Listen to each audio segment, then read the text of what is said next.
So this is problem your turn number 3 in chapter 2. One of the students had asked about how to create histograms for this problem.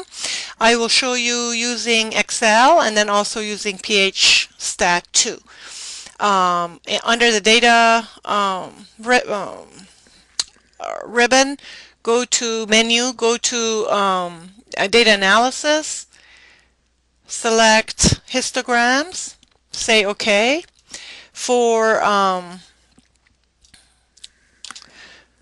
the input range, we will select the salary array.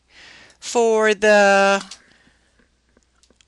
bin range, we will select these bins, which have been predetermined based on the formulas that your authors have shown you.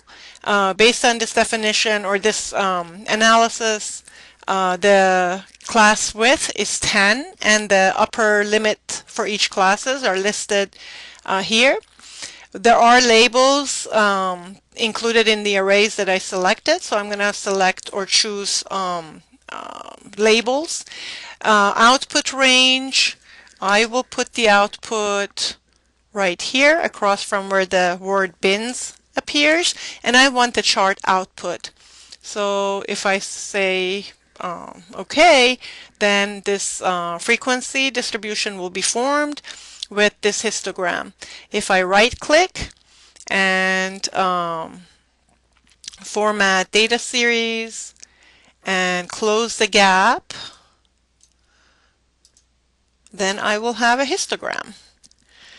You could solve the same problem by going to add-ins if you have accessed, if you have launched PHStat. Go to descriptive statistics, go to histogram and polygons. For variable cell range, select salary. For bin range, we select the same range, C1 to C6, as I have it on my computer screen. The first cell in each range contains labels, so I'm going to check off that box. I do want a histogram, and I can call it, call this your turn number 3 in chapter 2.